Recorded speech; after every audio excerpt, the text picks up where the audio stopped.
গণতন্ত্র উত্তরণে বিরোধী দলের দায়িত্বশীল ভূমিকা পালনে সহযোগিতা করার জন্য সম্পাদকদের সাহায্য কামনা করেছেন বিরোধী দলীয় নেতা ও জামায়াতে ইসলামীর আমির ডক্টর শফিকুর রহমান। এছাড়া সংসদকে কার্যকর রাখতে বিরোধী দলের পাশাপাশি সরকারকেও দায়িত্বশীল হতে হবে বলে উল্লেখ করেছেন তিনি।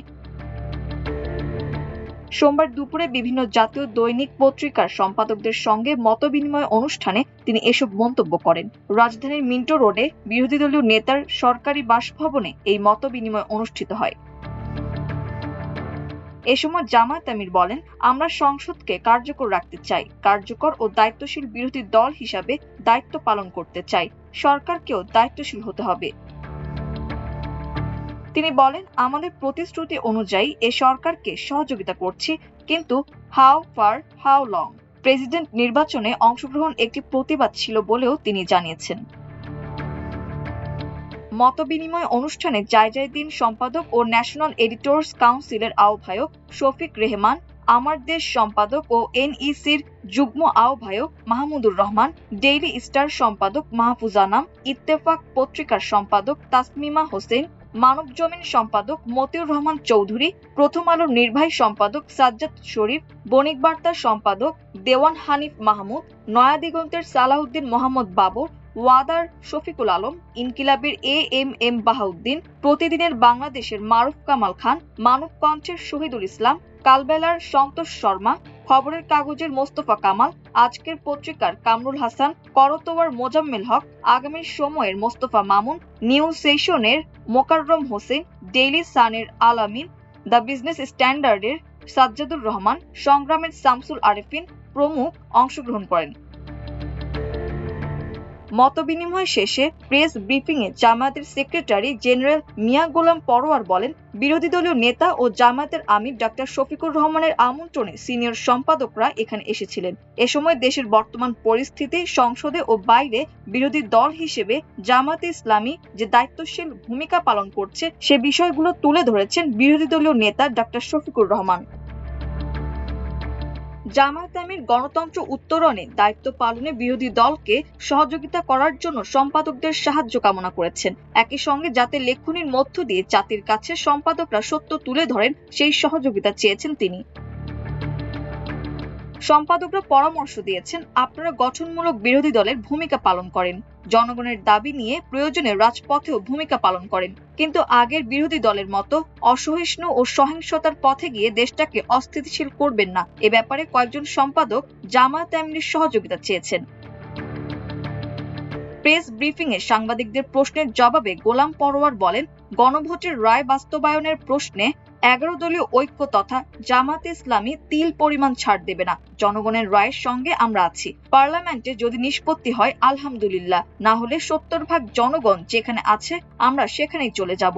এই কর্মসূচির ধারাবাহিকতায় আগামী 5 তারিখ সকাল 7টায় শাপলা চত্বর থেকে চট্টগ্রামের উদ্দেশ্যে লং মার্চের বিশাল গাড়িবহর যাত্রা করবে এবং সারা দেশে এই লং মার্চ সফল করতে গণমাধ্যম সহ সবার সহযোগিতা কামনা করি। মতবিনিময় শেষে আমার দেশ সম্পাদক মাহমুদুর রহমান সাংবাদিকদের জানান, বিরোধী দলীয় নেতা মিডিয়ার সহযোগিতা চেয়েছেন এবং তিনি বলেছেন যে তারা সরকারকে সাহায্য করতে চান।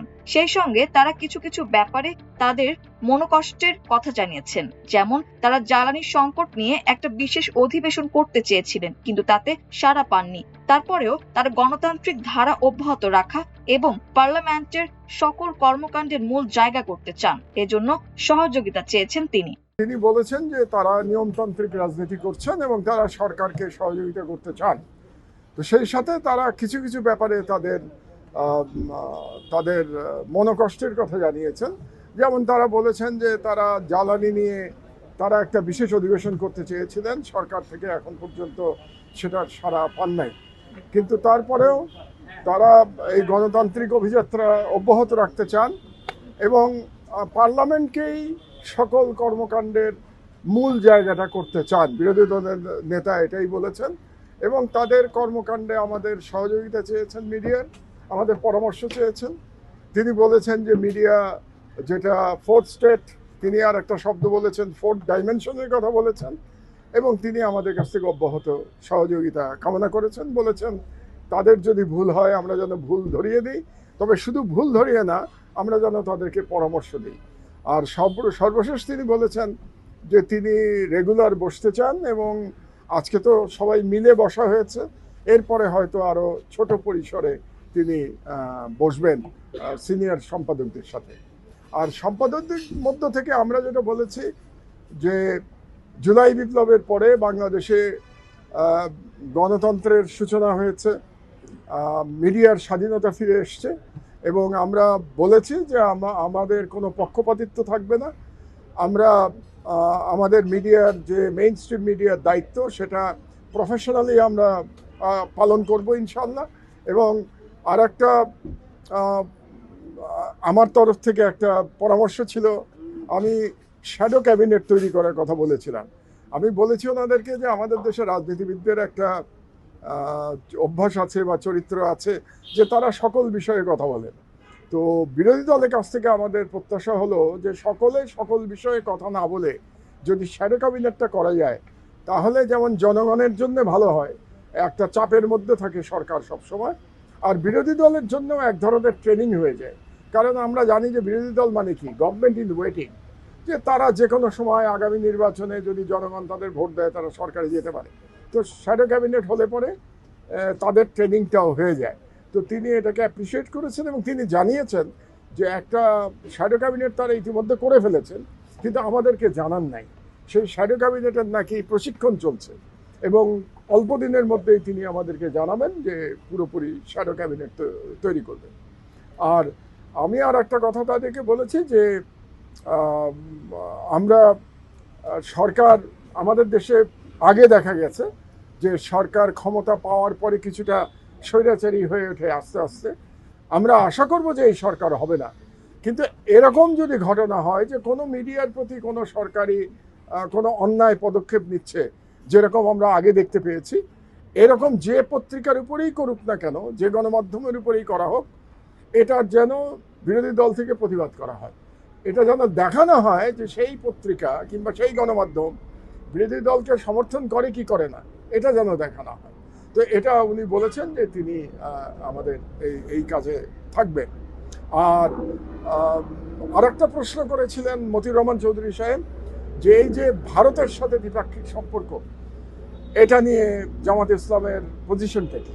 তো সেটাকে তিনি বলেছেন যে প্রতিবেশী তো প্রতিবেশী, কাজে একটা প্রতিবেশীর সাথে আর এক প্রতিবেশীর যেমন সম্পর্ক থাকে, তারা ওই সম্পর্কই তারা চান, যে তার থেকে বেশিও না যে বাংলাদেশের সব কিছু উজাড় করে দিতে হবে, আবার তার সাথে সেই প্রতিবেশীর সাথে যেন কোনো শত্রুতা না থাকে। পরে ডেইলি ওয়াদা সম্পাদক শফিকুল আলম বলেন, সংসদই যেন সব কাজের কেন্দ্রবিন্দু। তিনি আরো বলেন, এটা একটা প্রাণবন্ত একটা ডিসকাশন হয়েছে, এবং সবাই তাদের প্রাণ খুলে বলেছেন যে বিরোধী দলের সোফার বিরোধী দল কি করছে এবং তাদের কি করা উচিত, মানে কনস্ট্রাকটিভ কিছু ক্রিটিসিজম এবং অ্যাডভাইস পুরোটাই ছিল। আমি বলবো যে এটা 2 ঘন্টার খুবই প্রাণবন্ত একটা আলোচনা হয়েছে। জামাতের আমির তো প্রথম 6 মাসে তাদের পারফরমেন্স, গভর্নমেন্টের পারফরমেন্স, মিডিয়া ফ্রিডমের কথা বলেছেন যে বাংলাদেশে এখনো সেই সত্যিকার অর্থে মিডিয়া ফ্রিডম আসেনি, বা জুডিশিয়াল ফ্রিডমের কথা বলেছেন, সেখানেও কিছু ব্যর্থ হয়েছে সেগুলোর কথা বলেছেন। আর তার পার্টির পারফরমেন্সের উপরে হাইলাইট করেছেন। আর সম্পাদকদের তরফ থেকে বারবার বলা হয়েছে যে যাতে যেই আমরা এর আগে দেখেছি যে সরকার যেরকম ফেল করেছে, সরকার আপনারা দেখেছেন আওয়ামী লীগের একটা মনস্টার হয়ে গিয়েছিল, একটা ফ্যাসিস্ট অটোক্র্যাটিক গভর্নমেন্ট তারা এস্টাবলিশ করে, তারা বিরোধী দলের কোনো স্পেসই রাখে নাই, তাকে রাজনীতিই করতে দেয়নি। আর ঠিক তেমনি আগে বিরোধী দলও যে খুব রেসপন্সিবলি বিহেভ করেছে তারা, বিশেষ করে আপনি জানেন 91 থেকে 96 শেখ হাসিনার যে আওয়ামী লীগ, তারা সত্যিকার অর্থে বাংলাদেশে যে পার্লামেন্টকে দাঁড়াতেই দেয়নি, তারা কথায় কথায় ওয়াকআউট করেছে, কথায় কথায় হরতাল দেখেছে। ফলে বাংলাদেশের যে রেসপন্সিবলি যে বিরোধী দলেরও বিহেভ করার কথা, সেটা তেমন একটা হয়। তো এখন সবাই এইটার দিকে বলেছেন যে যাতে পার্লামেন্ট যাতে সেন্টার অফ অল অ্যাক্টিভিটিস হয়, পার্লামেন্ট যাতে ট্রুলি যাতে বাংলাদেশের সমস্ত মানুষকে রিপ্রেজেন্ট করে, সেটার দিকে সবাই একইভাবে সুরে কথা বলেছেন। প্রত্যেকটা এডিটরই এই কথা বলেছে। মাননীয় বিরোধী দলের নেতা বলেছেন যে তারা গতকাল 11 দলীয় যে মোর্চা আছে তাদের সাথে ওনারা মিটিং করেছেন। ওনারা সেইখানে তাদের এই অবস্থানটা ব্যক্ত করেছেন। উনি এখানে একটু এলাবোরেট করে কিছু বলেন। প্রথম আলোর নির্বাহী সম্পাদক এই বিষয়ে দুই একটা কথা বলেছেন জামাত ইসলামের পার্টির সম্পর্কে বা ওনাদের একজন ল মেকারের সম্পর্কে। উনি কিছুদিন আগে প্রথম আলো বয়কটের কথা বলেছেন, সেটা নিয়ে কথা বলেছেন। আর ইয়ের বাস্তবতা নিয়ে খুব বেশি আলোচনা হয়নি। জেনারেলি সবার একটা হচ্ছে যে বাংলাদেশে এখন মিডিয়া ফ্রিডম যথেষ্ট এখন ভালো অবস্থায় আছে, খুব পারফেক্ট তো না, বাট যেটা আছে সেটা নিয়ে সবাই এক ধরনের আমি দেখেছি যে স্যাটিসফ্যাকশন আছে। মাল্টিমিডিয়া ডেস্ক, আমার দেশ।